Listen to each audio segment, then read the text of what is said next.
You're exhausted, and not from work or life, but from caring too much about things that don't even care back. Here's the truth. The moment you stop chasing peace through control, it finds you in your stillness. If you've ever lost sleep over what someone might think, replayed a conversation 100 times, or felt crushed by opinions that never really mattered, this is for you. Let me ask you, what if the real reason you're unhappy is because you care where you shouldn't? Today, we're diving into a truth so uncomfortable, most people spend their whole lives avoiding it. There's a subtle chaos you've normalized: overthinking, overgiving, over-explaining. But what if I told you, on the other side of letting go, there's freedom you've never felt before? Stay with me, because if you're going to get anything out of this video, just get this: your peace begins where your need for approval ends, and there's a powerful bonus lesson waiting for you at the end. 1. Why you react to everything. Imagine your mind as a mirror. When it's clean, it reflects reality clearly.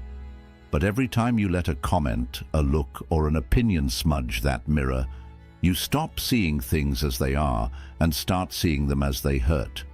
In Buddhist philosophy, we are reminded, you will not be punished for your anger, you will be punished by your anger. That anger, that emotional chaos, is not the world hurting you. It is your attachment to how you expected the world to behave, and the tighter your grip on that illusion, the deeper the pain runs. So ask yourself, why does every small thing demand a reaction? Why does a passing comment by someone you don't even like echo in your head louder than your own thoughts? The truth is, you don't react because the world is cruel. You react because something inside you is convinced it should be kinder, quieter, more fair. But that expectation, that illusion, is a trap. Every time someone challenges your beliefs, criticizes your choices, or misunderstands your intentions, your mind goes to war, not with them, but within you. Because what you're really defending is your ego's need to be right, to be accepted, to be safe. But here's the shift. What if you could pause? What if you could stand between stimulus and response and simply observe? That 1 second, that breath, that moment of non-reaction is where peace is born. Mindfulness is not passivity, it is power. It's the choice to say, I see the fire, but I don't have to burn. In Buddhist practice, this pause is sacred. The mirror doesn't fight the fingerprint. It simply waits until clarity returns. You must ask yourself, what belief am I defending right now? The need to be liked, the fear of being disrespected, the idea that you must always explain yourself. When you begin to trace the root of your reactions, you'll discover the storm isn't outside, it's within. So try this. The next time something triggers you, don't respond right away. Just sit with the feeling, let the emotion rise, let it move. But don't grab it, don't become it. Because the less you care about being understood by everyone, the more you understand yourself. Detach, not because you don't feel, but because you want to feel better. Stop bleeding for people who wouldn't hand you a bandage. Free your nervous system from carrying the weight of every careless comment. Remember this, not everything deserves your energy. Not every moment requires your presence. The less you react, the more you reflect. And the less you care about proving something to the world, the freer you are to build peace within yourself. At the end of the day, it's not about who said what. It's about whether your mirror stayed clean. You don't need to control the world. You just need to master the moment between trigger and reaction. That's where your freedom lives. 2. The invisible traps that control you. You think you're free, but look closer. Your mind might still be a puppet pulled by strings you don't even see. Strings of fear, approval, control. And they move you, subtly, constantly, until you no longer remember what peace feels like. Buddhism doesn't teach us to escape the world. It teaches us to escape our illusions about it. The Buddha once said, "It is not the chains on your feet that hold you, but the ones around your mind." These mental traps don't shout, they whisper. They disguise themselves as responsibility, perfection, ambition. But underneath, they're driven by the fear of not being enough. You wake up and check your phone, not because you care, but because you fear missing out. You say yes to things you don't want because you fear disappointing someone. You post, perform, pretend, not for joy, but to feel valid. How many of your choices are just reactions to invisible strings? Here's the uncomfortable truth. Most suffering doesn't come from what happens. It comes from the meaning you attach to it. You weren't hurt because they ignored you. You were hurt because you expected attention. You weren't overwhelmed because of your workload, but because you felt the pressure to prove your worth through it.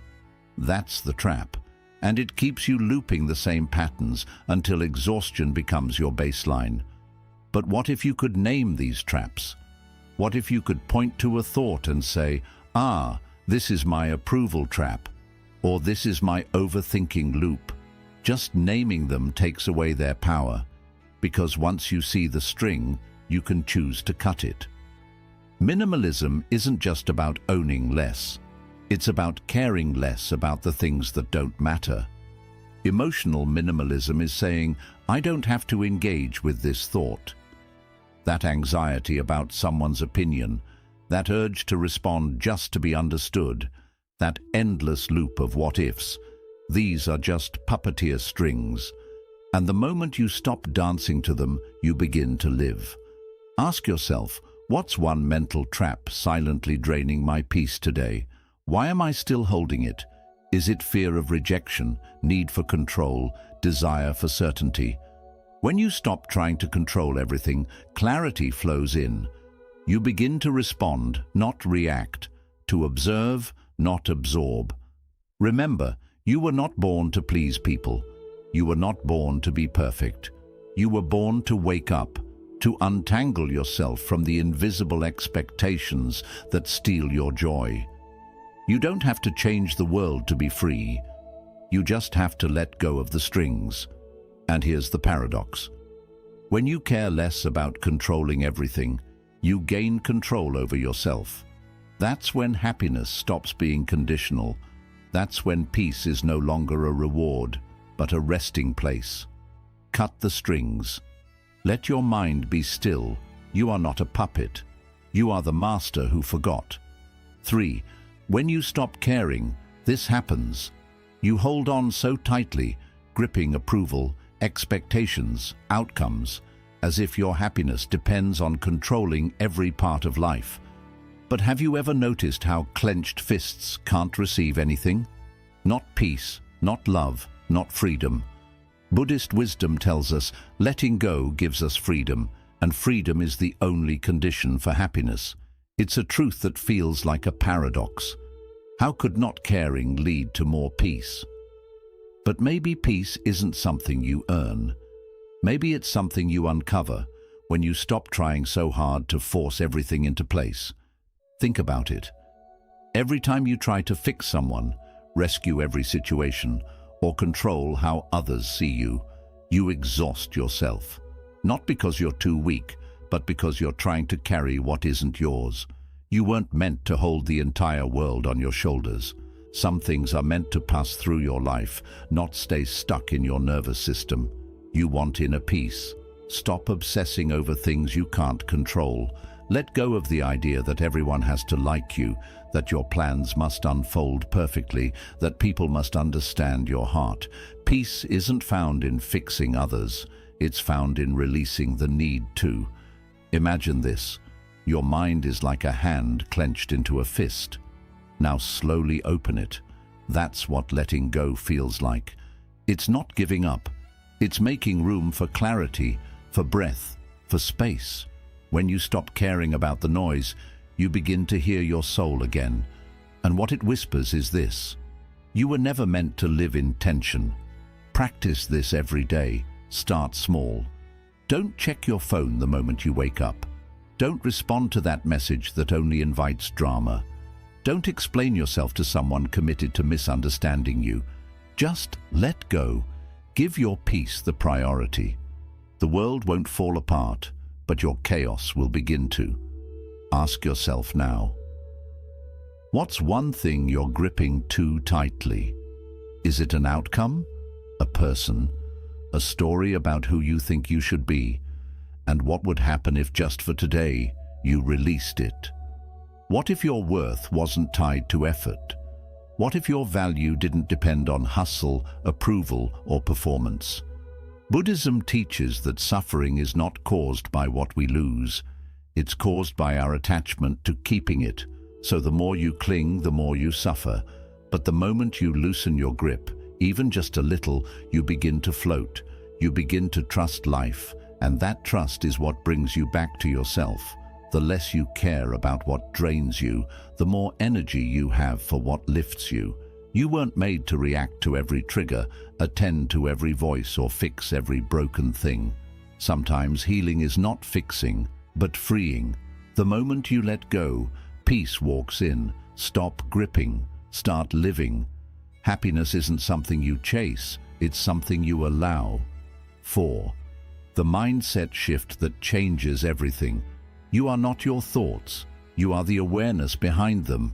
But most of us live like we are the storm, spinning, crashing, overwhelmed, when in truth we are the sky, always still, always present. Buddhism teaches us this powerful shift. Don't believe everything you think. Thoughts are just visitors. But what happens when you forget that? You become a prisoner in your own mind. You react, you overthink, you spiral into fear, shame, and anxiety, believing every thought is a fact. And just like that, peace slips away. But imagine this: a dark cloud forms. It looks heavy, threatening, and yet the sky doesn't resist it. It simply allows the cloud to come and go. That's the mindset that changes everything. You don't stop the storm. You stop identifying with it. You stop saying, "I am anxious." And instead, you realize anxiety is visiting. You stop thinking, "I am not enough."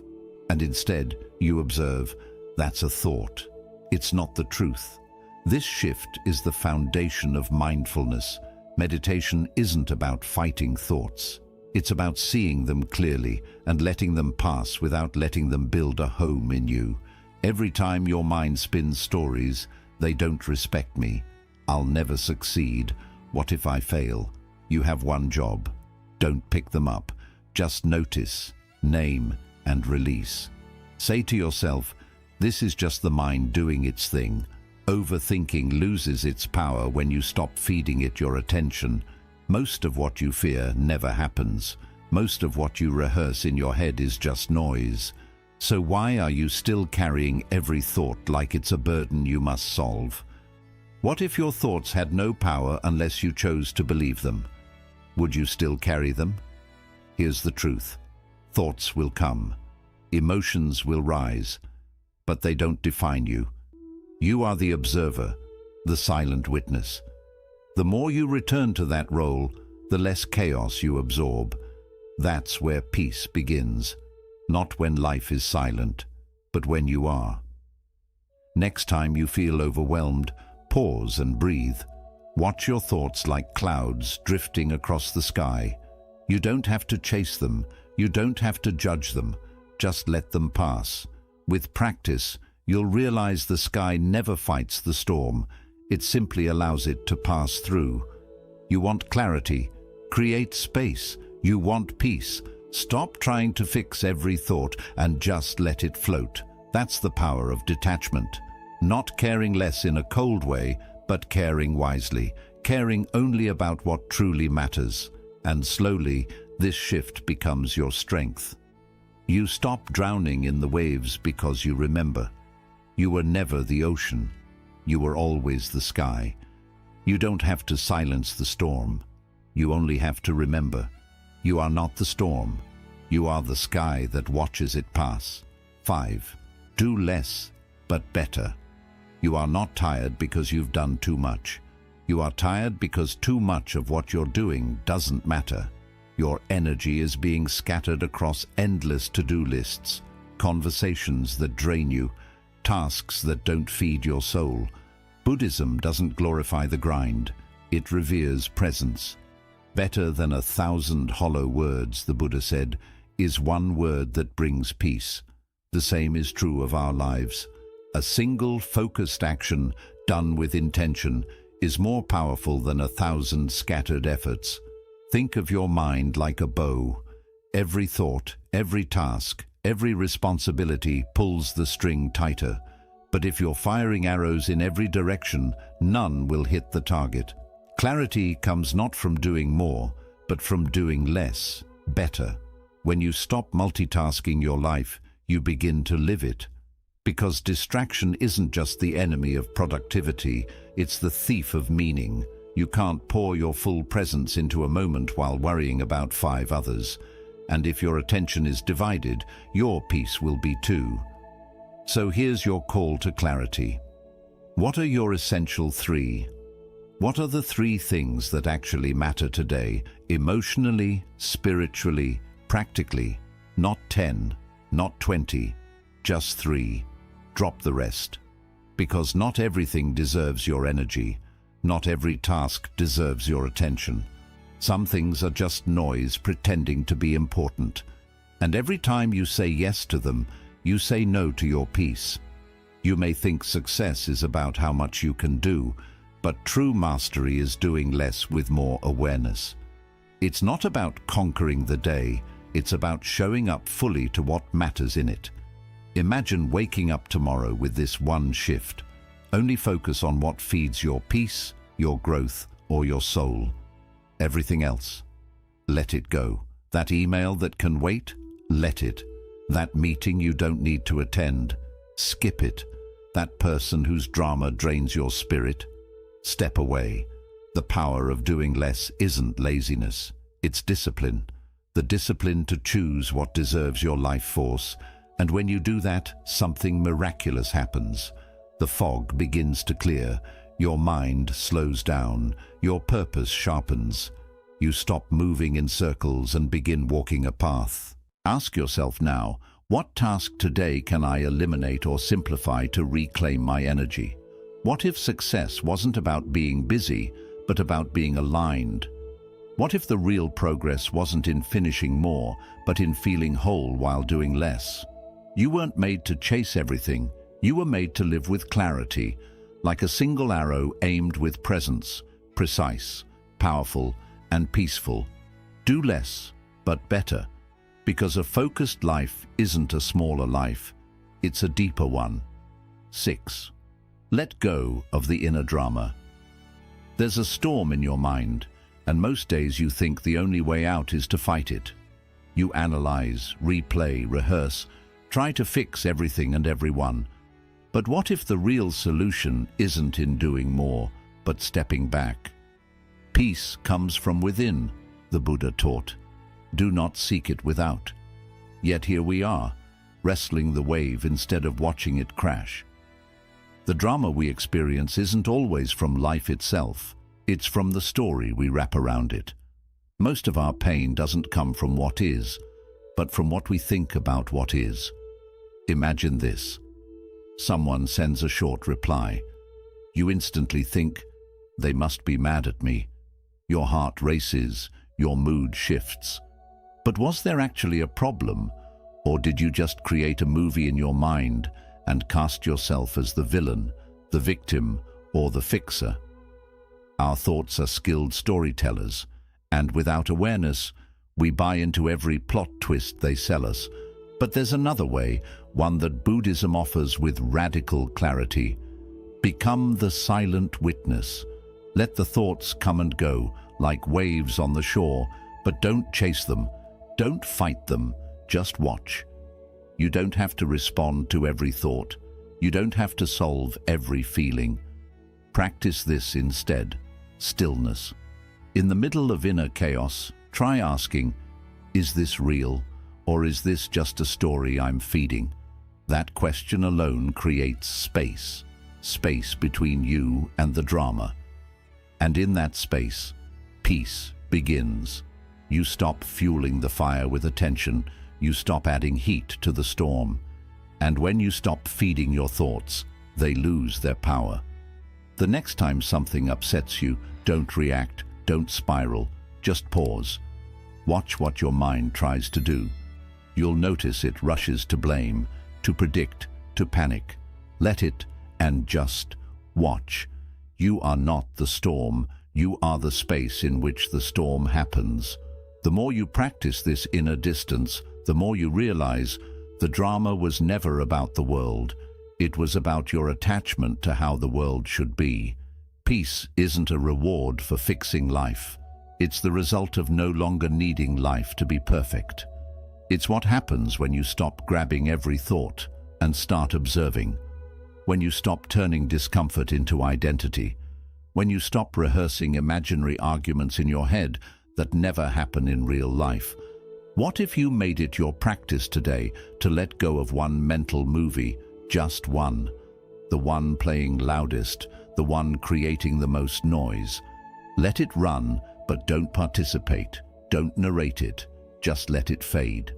Because sometimes the strongest thing you can do is not react. The storm inside you will pass, but only if you stop standing in the rain. 7. Stay open. Pain knocks, and the instinct is to close, to fold in on yourself, to brace and protect. But here's the paradox. Healing doesn't happen when you close. It happens when you stay open. The heart, like a flower, doesn't bloom by avoiding the rain. It blossoms through it. In Buddhism, the truth is simple, but hard to live. You only lose what you cling to, and clinging often looks like shutting down, holding back, or pretending you're unaffected. But pain is not the enemy. Resistance is. Think about the last time you were hurt, emotionally, spiritually. Did you contract? Did you shut the world out to survive it? That's natural, but it's also where most suffering begins, in the closing. What if the true strength isn't found in putting on armor, but in staying emotionally naked, even when it stings? This doesn't mean becoming passive or letting people walk all over you. It means softening where life has hardened you, remaining open in the exact place where you were taught to flinch. When you feel that tightening in your chest, pause. Don't run, don't numb it, just notice. Where am I closing right now? Is it fear, anger, avoidance? What am I protecting? Then breathe. Breathe into that space. Let it unfold. It's not weakness to feel. It's wisdom. It's not foolish to trust again. It's freeing. Staying open is not about allowing pain in. It's about not letting it trap you. We think shutting down keeps us safe, but it doesn't. It only cages us in stories, in assumptions, in repetitive patterns. True safety is found in presence, and presence requires openness. When you keep your heart open, you're not inviting more pain. You're allowing space for it to pass through without getting stuck. You stop internalizing every wound. You stop turning discomfort into identity. You start flowing instead of freezing. This practice is subtle, but life-changing. When you feel offended, soften. When someone doesn't meet your expectations, stay open. When life disappoints, breathe. That's where your power is, not in controlling what happens, but in choosing not to shut down because of it. That's real emotional resilience. Let yourself feel what you feel, without becoming it, without collapsing under it. Because every time you stay open, even a little, you train your nervous system to handle life without fear. You tell your inner world, I am safe enough to stay soft. That's not weakness, that's invincibility. Not against the world, but against your own resistance. So ask yourself now, where am I closed? What part of me am I guarding too tightly? And what would happen if, just for a moment, I let it open? The heart that stays open cannot be broken. It only expands. 8. Cut the rope of expectations. You wake up expecting kindness, a message, a gesture, a recognition, but it doesn't come. And just like that, the mood shifts. Not because life is cruel, but because you are holding a silent rope, an expectation. Expectations are like invisible threads we wrap around people, events, and even ourselves. We think they connect us, but more often they strangle our peace. Buddhism teaches attachment is the origin, the root of suffering, and expectations are nothing more than refined attachments to how the world should behave to keep you happy. You see, the pain isn't in the thing itself, it's in the story. The one where your friend should have remembered, the one where your partner should have reacted differently, the one where life was supposed to reward you by now. But life isn't scripted, it flows. And the more we try to control the script, the more we suffer every scene that doesn't go our way. Think about it. Who are you silently expecting something from right now? A word, a change, an apology. What emotion is living in you because they haven't given it? We tie our peace to outcomes, but peace doesn't live there. It's not found in someone meeting your expectations. It's in your ability to release them. Imagine this. You're standing on a cliff with a rope in your hand. On the other end is a heavy stone labeled how life should be. That rope is cutting into your hand, bleeding your energy.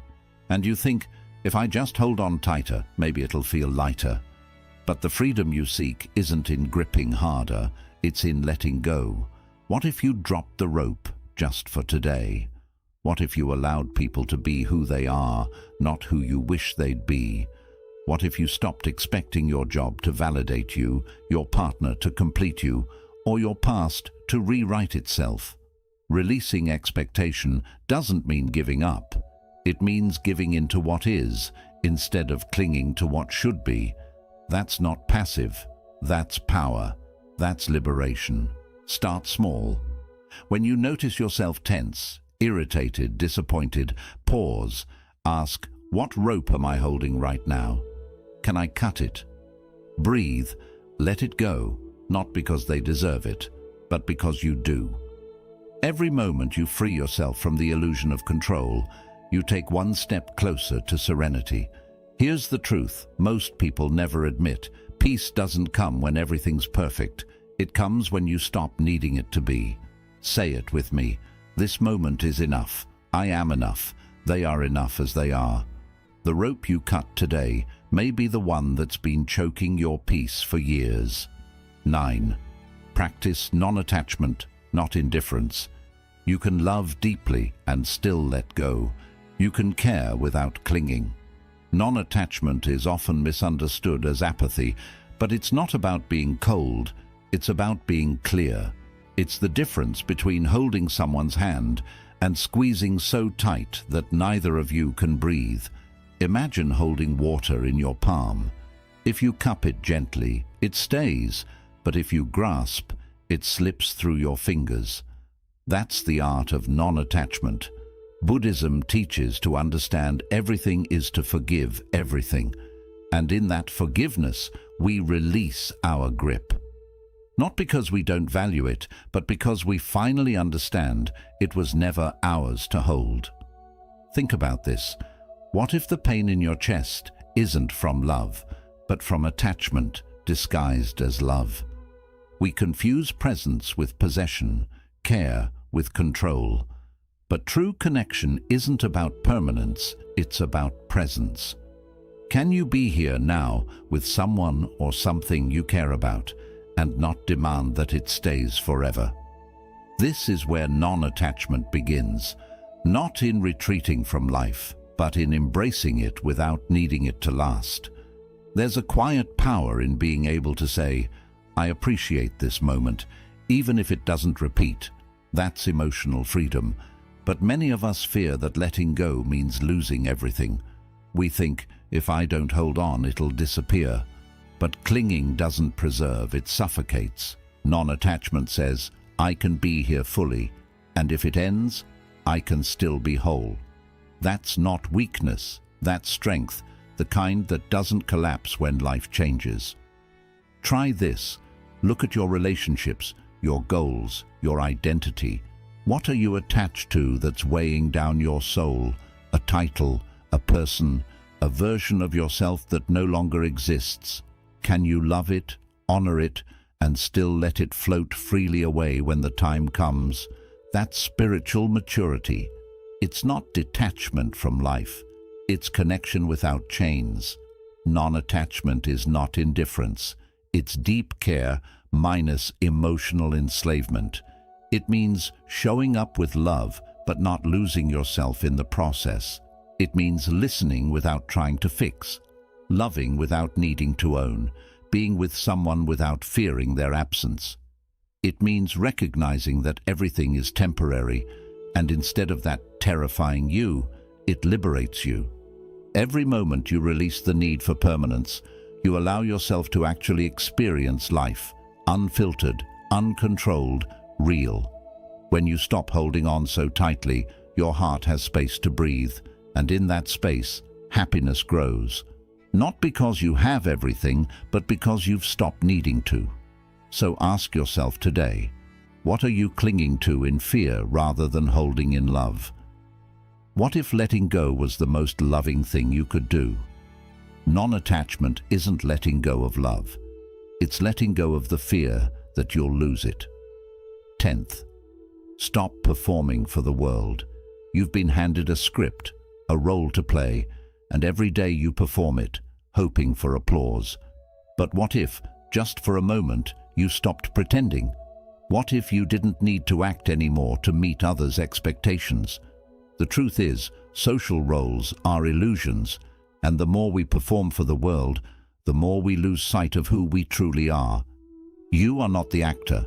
You are the one who writes the script, and today you have the power to rewrite it. Imagine walking through your day without the weight of trying to be who others want you to be. No more shoulds. I should be more successful. I should be a better friend. I should be perfect. The constant pressure to meet external expectations leaves you exhausted and fragmented. The world's applause is fleeting, but when you live for your own truth, you create something far more lasting. A life that is whole, free, and genuinely yours. Think about your daily interactions.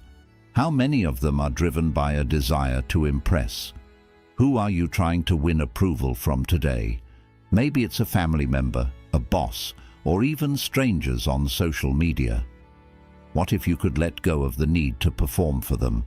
What if, instead of shaping yourself to meet their image of who you should be, you allowed yourself to simply be? What would happen if you stopped wearing the mask and let the world see your true self? Buddhism teaches us that the less we perform for external validation, the more aligned we become with our true nature. When you stop pretending to be someone you're not, you no longer have to hide behind the facade of perfection. You can show up fully, exactly as you are, without fear of judgment. This is where freedom begins. When you stop performing for the world, you make room for the most important performance of all, the one where you're simply being yourself. This is not about abandoning responsibility or letting go of personal growth. It's about letting go of the need to measure your worth by someone else's standards. The less you care about what others think, the more you reclaim your energy and your peace. You begin to live with intention rather than reaction, choosing what serves your soul, not what serves the world's expectations. Ask yourself, who are you trying to impress today? What if you didn't need to? What if, instead of focusing on how you're perceived, you focused on how you perceive yourself? The answer will set you free. When you live for truth, not applause, you will no longer be a puppet to external expectations. Instead, you will be the author of your own life, choosing each moment, each action, each word with purpose and authenticity. The less you perform for the world, the more you will become the person you were always meant to be. 11th, reclaim your attention. In a world filled with distractions, where your attention is constantly pulled in 1,000 directions, reclaiming your focus is one of the most powerful things you can do. Think of your attention as light. Whatever you shine it on, it grows. If you focus on negativity, worry, or other people's expectations, that's what you cultivate in your life. But if you turn your attention inward towards peace and self-awareness, that's what will expand. The mind is everything, what you think you become. So what are you feeding your mind today? Is it peace or is it poison? The world has become louder, more demanding, and harder to tune out. Notifications ping, opinions clash, and it feels like the noise never stops. But amidst the chaos, there's a quiet place inside you, a place where clarity and calm reside.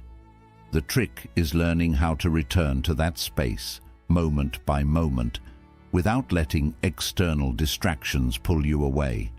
Focus is your greatest power, and when you master it, you unlock the ability to shape your own reality. You can choose what you give your attention to, and that choice determines the life you live. One of the first steps to reclaiming your attention is a mental detox. Unfollow, unsubscribe, and unhook from the things that drain your energy. It's not just about clearing out your social media feed. It's about clearing your mind of everything that doesn't serve your peace.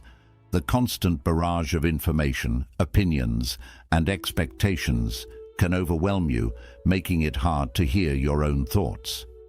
By removing what doesn't align with your values, you give yourself the space to hear your inner voice clearly. When you stop filling your mind with external noise, you make room for the thoughts and ideas that truly matter to you. But reclaiming your attention isn't a one-time fix. It's a practice. Just like a muscle that gets stronger with repetition, your awareness can grow stronger the more you train it. Every moment is a chance to return to now, to redirect your focus from distractions back to your present experience. It's not about striving for perfection. It's about noticing when your mind has wandered and gently guiding it back.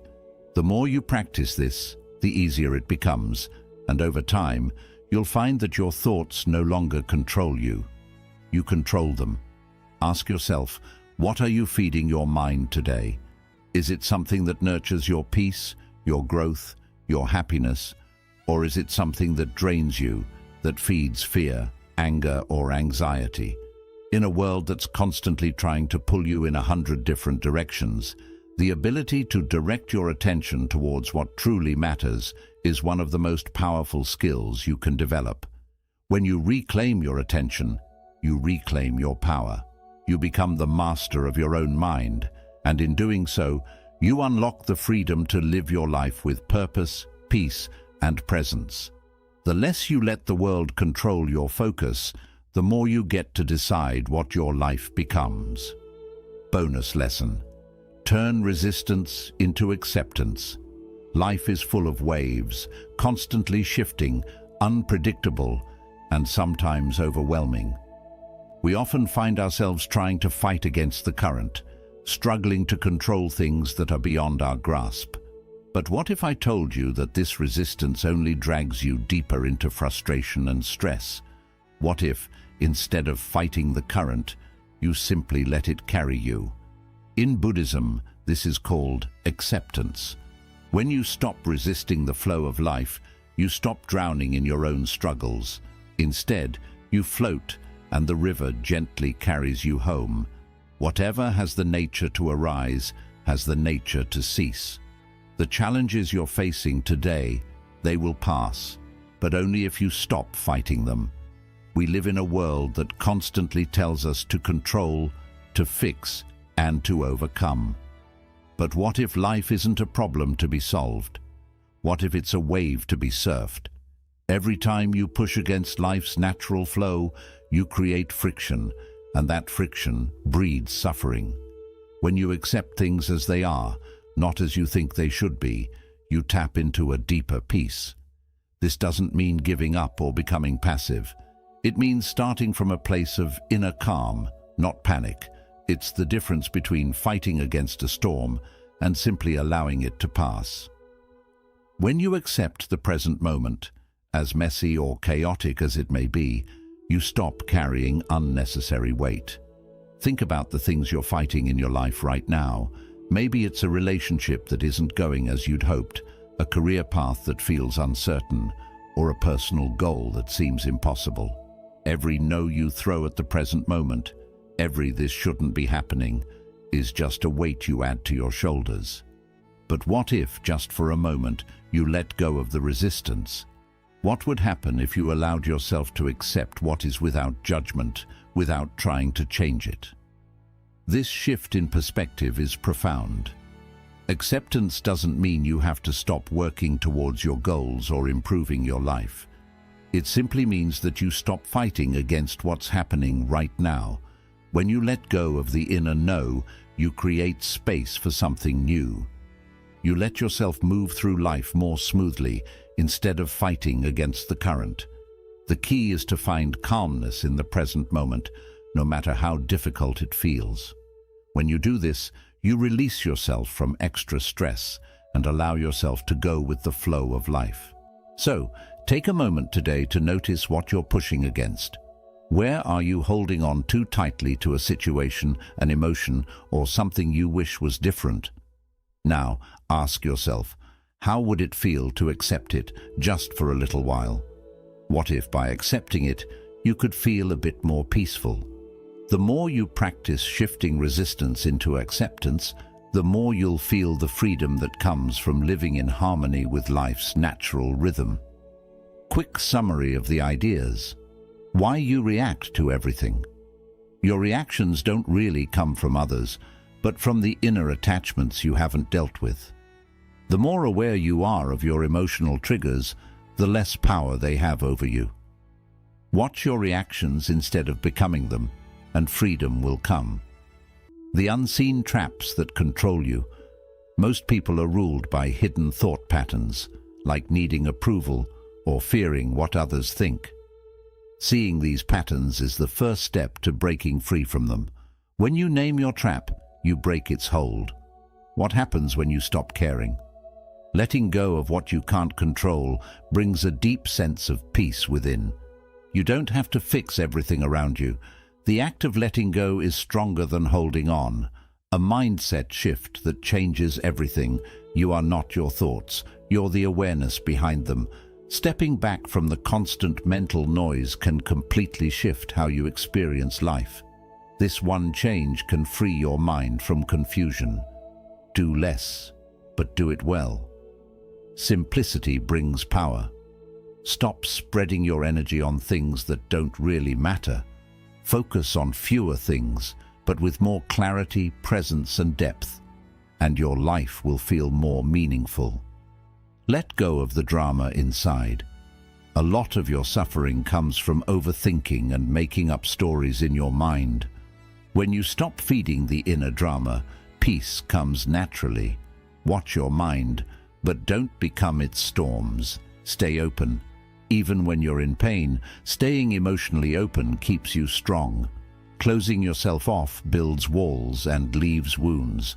Openness leads to healing, growth, and true courage. Let go of the rope of expectations. Expectations are the root of suffering.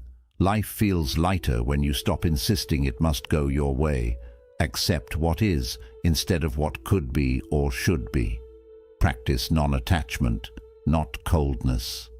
Non-attachment helps you love fully without losing yourself. You care, but you don't hold on tightly. This balance brings peace and emotional strength. Stop acting for the world. You are not just an image or a role. Living to please others takes away your true self. Be who you really are, not what the world expects you to be. Take back your attention. Your attention is your most sacred power. Protect it from noise, distractions, and negativity. Where your attention goes, your life follows. Turn resistance into acceptance. Fighting against life creates pain. Acceptance doesn't mean giving up. It means responding with clarity, not confusion. Real strength begins with surrender. Many of us are unknowingly stuck in mental cages, reacting, overthinking, trying to please others, and wearing ourselves out chasing things that don't truly nourish our soul. But there's a softer path, one that doesn't shout, but gently whispers peace. That path begins the moment you stop trying to control everything and start mastering the one thing you can, yourself. When you stop caring about things that don't really matter, you begin to live. Not just survive, truly live. You begin to show up differently, listen more deeply, breathe more freely, and surprisingly, the world starts to loosen its grip on you. The anxiety fades. The urge to prove yourself fades. You no longer move to someone else's rhythm. You begin to hear your own. Zen philosophy teaches us, when you let go of who you are, you become who you're meant to be. Taking control of your life doesn't mean forcing it, but flowing with it. You don't need to fix the whole world. You need to adjust the lens you're seeing it through. That's how real change starts, not with pressure, but with awareness. Take a breath, look inside, then reclaim your power, not by holding on tighter, but by letting go of the need. You don't have to carry everything, only what truly matters. Leave the rest. That's the quiet power of mastering yourself. Deep inside, you already have the answer. You know who you are and what you truly want. The noise will fade, but the truth will stay. If this video touched you, don't forget to like it and share it with someone who might need it. Let us know your thoughts in the comments. Which message spoke to you the most today?